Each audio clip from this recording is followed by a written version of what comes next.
एक बड़े काबिल सियासतदान और एक बड़े माने हुए पब्लिक रिप्रेजेंटेटिव रहे हैं। मैंने अपनी तकरीर में भी आज कहा कि इस बात के बावजूद कि जब कभी हमने असेंबली में उनकी तकरीरें सुनी तो निशाना उनका नेशनल कॉन्फ्रेंस ही रहता था, लेकिन उनके बोलने का अंदाज़ ऐसा होता था कि बाहर निकल के, हालांकि हमारी मुखालफत ही होती थी वहाँ पे, हम तब भी उनकी तकरीरों की तारीफ़ करते थे। आज अच्छी बात है, उन्होंने नेशनल कॉन्फ्रेंस में शामिल होने का फ़ैसला लिया है अपने साथियों के साथ, और अब हम उम्मीद करते हैं कि जिस अंदाज़ में वो नेशनल कॉन्फ्रेंस के बारे में बोला करते थे उसी अंदाज़ में वो बाकियों के बारे में बोलेंगे। आप बताइए, थोड़ा बताइए किस तरह की किस हवाले से पीएम की विजिट कार्रवाई के बारे में क्या कुछ उसमें से निकल के आया है, जो एक्सपेक्टेशंस थी? आप बताइए ना, कुछ निकल के आया? की वगैरह मुझे तो कुछ नया नज़र नहीं आया, वही बातें और जो वहाँ लोग सुनना चाहते थे, खासकर रेस्टोरेशन ऑफ डेमोक्रेसी को लेके। मैं जानता हूँ कि वज़ीर आज़म खुद इलेक्शन का अनाउंस कर नहीं सकते हैं, इलेक्शन का अनाउंसमेंट जो है वो इलेक्शन कमीशन को करना होता है, लेकिन कम से कम वज़ीर आज़म से इतना ही कि जो 31 सितंबर का डेडलाइन सुप्रीम कोर्ट की तरफ से लगा हुआ है उसको देखते हुए उससे पहले इलेक्शन होंगे, ये हम सुनना चाहते थे। Restoration of statehood, full statehood, not half या कोई और मॉडल, फुल स्टेटहुड, जितना हमसे लिया गया उतना हमें वापस चाहिए, उसके बारे में हम सुनना चाहते थे। बेरोज़गारों के लिए एक एम्प्लॉयमेंट स्कीम, एक एम्प्लॉयमेंट पैकेज, उसके बारे में सुनना चाहते थे। डेली वेजरों के रेगुलराइजेशन के बारे में हम सुनना चाहते थे। जो यहाँ पे बिजली की हालत जो दिन ब दिन और ज़्यादा ख़राब होती जा रही है, हम उस पर सुनना चाहते थे। उस पर भी वज़ीर आज़म साहब खामोश रहे। तो जो हम उम्मीद कर रहे थे, उम्मीद तो हमारी रह गई, और जो हमने सुना वही सुना जो इससे पहले सुनते आए हैं। जब अब वोटिंग की तारीख भी नजदीक आ रही है, नेशनल कॉन्फ्रेंस की तरफ से कब कैंडिडेट्स की लिस्ट सामने आएगी? जब हम पसंद करेंगे अनाउंस करना। हम ना आपके प्रोग्राम के मुताबिक ना किसी और के प्रोग्राम के मुताबिक अपने कैंडिडेट्स का ऐलान करेंगे। हालांकि अपनी जगह मैं आज मुतमईन हूँ कि मुझे पता है कि किसने कहाँ से लड़ना है, लेकिन ऐलान हम तब करेंगे जब हमें सूट करेगा। जहाँ तक रही बात, आपने कह ही दिया जो आप कहना चाहते थे कि पीडीपी आउट, ना, पीडीपी को हमने आउट नहीं किया, हालात ने पीडीपी को जो है इस इलेक्शन से आउट रखा। अब आप मुझे बताइए ना, आप साउथ कश्मीर की सीट, आप बार बार पूछते हो कि साउथ कश्मीर की सीट पीडीपी को क्यों नहीं, मुझे बताइए ना, अब ये कहाँ की सियासत है कि जो पार्टी तीसरे नंबर पे आई इससे पहले वाले पार्लियामेंट इलेक्शन में, नंबर 1 पार्टी और नंबर 2 पार्टी दोनों अपना क्लेम छोड़ के तीसरे नंबर की पार्टी को वो सीट दे दें, और जिस सीट पे फिलहाल तो बीजेपी का कोई असर रसूख नजर नहीं आता।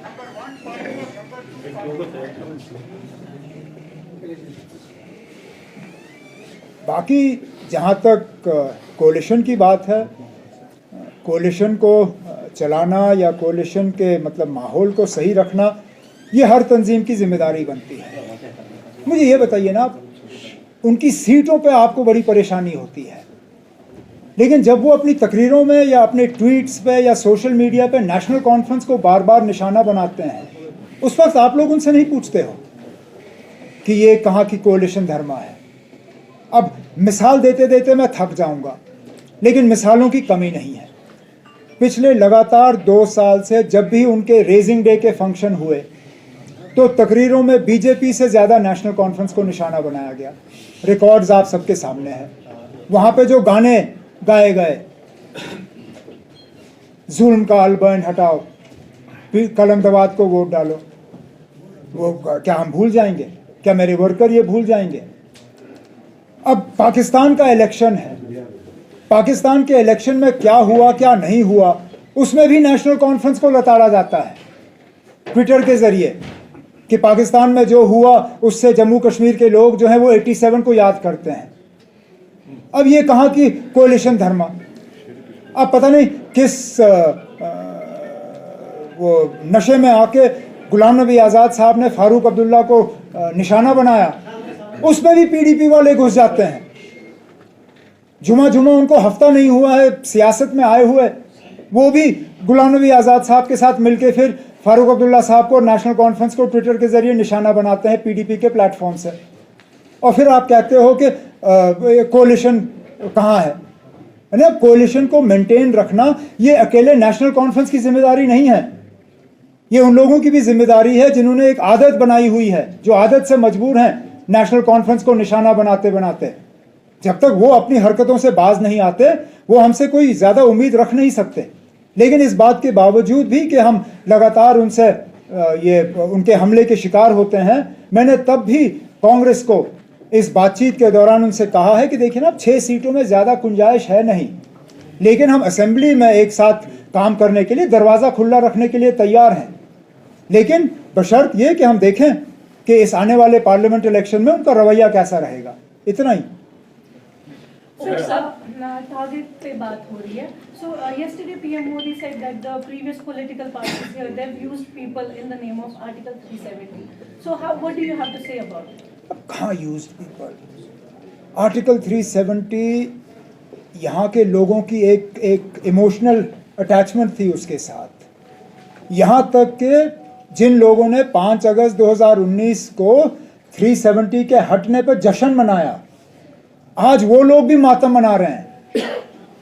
मैं तो नहीं भूला किस तरह लेह से खबरें आई, क्या मिठाइयाँ बांटी गई, किस तरह पटाखे वहाँ पे फोड़े गए। आज वही लोग कहते हैं ना कि हमें एक स्पेशल स्टेटस वापस दे दीजिए। आज जम्मू के लोग जो हैं वो परेशान हैं कि उनकी ज़मीनें खतरे पे हैं, उनके ठेके खतरे में हैं, उनकी नौकरियां खतरे में हैं। तो 370 को किसी ने इस्तेमाल नहीं किया। 370 यहाँ लोगों के एक इमोशनल अटैचमेंट है उसके साथ, और वो इमोशनल अटैचमेंट हटेगा नहीं। अगर 370 को किसी ने इस्तेमाल किया है वो बीजेपी ने किया है। बीजेपी के लिए ये एक पॉलिटिकल फुटबॉल रहा है, इस फुटबॉल को वो बार बार जो है इस्तेमाल करते रहे। अगर ये एक पॉलिटिकल फुटबॉल नहीं होता तो मुझे बताइए ना, वजीर आजम साहब का क्या काम है फिल्मों की टिकटें बेचना? वजीर आजम खान साहब खुद आते हैं जम्मू में, बॉलीवुड की फिल्मों को जो है वो तारीफ करते हैं, और कौन सा फिल्म जो 370 पे बना। अब मुझे बताइए ना, अगर ये 370 को सियासी तौर इस्तेमाल करना नहीं है तो क्या है? हम लोग नहीं करते ना। उमर साहब क्या असेंबली इलेक्शंस लड़ेंगे under the rule of LG? कौन लड़ेगा? आप। मैं क्यों लड़ूंगा? मैं मुझे एलजी वेलजी से कोई लेना देना। मैंने ये आप बार बार पूछते, मैंने आपसे कितनी बार कहा है, मुझे इस सिलसिले मतलब इन हालात में असेंबली इलेक्शन लड़ने का कोई शौक नहीं है। स्टेटहुड रेस्टोर करने के बाद लड़ेंगे या एलजी? वो मुझ पे छोड़िए। उमर साहब, जो अभी सीटें बची हुई है, क्या उन पर कोई डिबेट चल रहा है पार्टी में? कौन से बचे हुए हैं? जो जम्मू और लद्दाख की सीटें अभी जो बची हैं, 3 का तो क्लियर हो गया है, अभी जो 3 बची हुई है, क्या कांग्रेस के साथ अलायंस अभी होगा? कांग्रेस के साथ बातचीत हमने की हुई है। हमने लद्दाख मतलब उधमपुर और जम्मू की सीट पे उनसे कहा है कि वो अपना उम्मीदवार जो है वहाँ पे खड़ा करें। हमने लद्दाख जो लेह करगिल वाली सीट है उस पर भी उनसे कहा हुआ है कि हम वो सीट जो है उस पर हम नेशनल कॉन्फ्रेंस का उम्मीदवार जो है खड़ा नहीं करेंगे, और हमारी कोशिश सबकी यही रहनी चाहिए कि कोई ऐसा कंसेंसस कैंडिडेट वहाँ पे हम सब मिल के निकालें जो कि बीजेपी से वो सीट जो है वापस लेने में कामयाब हो सके। यहाँ तक कि मैं आपसे शेयर करूँ कि अनंतनाग की सीट पे भी हम कोई ज़ोर ज़बरदस्ती नहीं कर रहे थे। मैंने यहाँ तक कि जब कांग्रेस से हमारी बातचीत हुई, मैंने ये भी कहा उनसे कि क्योंकि वो दूसरे नंबर पे आए थे, सीट हमारी थी, लेकिन अगर कांग्रेस बहुत ज़्यादा इंटरेस्टेड थी अनंतनाग की सीट के लिए, अगर उस पर मिसेस सोनिया गांधी या राहुल गांधी या प्रियंका गांधी उस सीट पर लड़ने के लिए तैयार होते, हम वो सीट उनके लिए छोड़ देते, हमें कोई एतराज़ नहीं होता। लेकिन क्योंकि हमारी जीती हुई सीट है, हम और किसी के लिए वो जीती हुई सीट छोड़ने के लिए तैयार नहीं थे, जो कि मुझे लगता है हमारा हक है। कांग्रेस अगर हस्तक्षेप करे, राहुल या सोनिया, तो क्या पीडीपी के लिए आप वो सीट छोड़ सकते हैं? या मैंने पहले ही आपसे कहा ना, जो तीसरे नंबर पे आए उनको सीट मांगने का कहाँ से हक बनता है? और वो तीसरे नंबर पे तब आए जबकि पूरी जमात उनके साथ थी। आज जिन्होंने उनको तीसरे नंबर पे लाया, उनमें से कितने लोग आज पीडीपी में हैं? मतलब ये कहाँ का इंसाफ? और वैसे भी मुझे ये बता, अब मैं आपसे ये क्लियर करूँ ना, अगर मुझे इंडिया अलायंस में जाने से पहले यह कहा गया होता कि इंडिया अलायंस में हमें अपने आप को कमज़ोर करना है इंडिया अलायंस के किसी दूसरे मेंबर के लिए, मैं शायद कभी इंडिया अलायंस में जाता ही नहीं। इंडिया अलायंस में जाने का हमारा एक ही मकसद था जो उसमें गए, कि हमारा मुकाबला बीजेपी और एनडीए के साथ है। अगर हमारा मुकाबला बीजेपी और एनडीए के साथ है तो फिर ये अंदरूनी तौर ये टेंशन या ये बातचीत का इसका कोई वजूद ही नहीं। मतलब 2019 का इलेक्शन एक नारे पे लड़ा गया था, चौकीदार चोर है, और उसी के अब ये फिर आगे है मोदी का परिवार पे। तो क्या एक ही इस पे पूरा चुनाव लड़ा जाएगा, ना कि किसी और बड़े मुद्दे पर? क्योंकि बीजेपी की तरफ से नैरेटिव यही सेट ये जो नारे आपने अभी यहाँ हमें उनके बारे में याद दिलाया, मैं कभी उनके हक में था नहीं और ना उनका हमें कोई फ़ायदा हुआ है। उल्टा जब कभी हम इस तरह के नारे जो हैं इस्तेमाल करते हैं, तोड़ मरोड़ के नुकसान इस्तेमाल करने वाले का ही होता है। वोटर इन चीज़ों से मुतमईन नहीं होता। वोटर ये जानना चाहता है कि आज के जो हमारे मुश्किलात हैं उनका हल कैसे होगा, हमारी नौकरी कहाँ से आएगी, जो एग्रीकल्चरल सेक्टर में आज डिस्ट्रेस है उसको किस तरह दूर किया जाएगा, जो रूरल इकॉनमी जो है हमारी लगभग पूरी स्टैग्नेंट हो चुकी है, रूरल इकॉनमी को किस तरह दोबारा ज़िंदा किया जाएगा। इन चीज़ों पे जो है वोटर सुनना चाहता है, बजाय ये कि किसका परिवार है या नहीं है। और ऐसे जो हैं जो हम मतलब या तो हम सेल्फ गोल करते हैं या गोल के आगे से हम गोलकीपर को हटा के मोदी साहब से कहते हैं ना लाओ कर लो स्कोर। अब परिवार पे हमने खुल्लम खुल्ला उनको गोल दे दिया और उन्होंने मौके का इस्तेमाल किया और बड़े तरीके से किया, कहा कि मोदी उनका है जिनका कोई नहीं, और हमारे पास इसका जवाब ही नहीं है।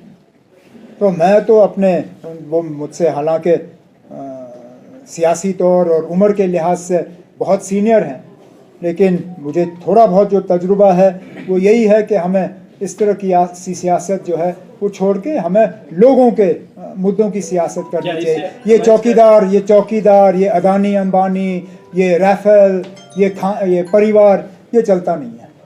अपोजिशन को कितना नुकसान होगा इस जो भी नैरेटिव बना है? क्योंकि वोट आने दीजिए, मैं अभी कैसे कह सकता हूँ?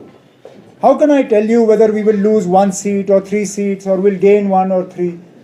You will only know where we stand on the day the votes are counted and the seats are tallied. So let's see.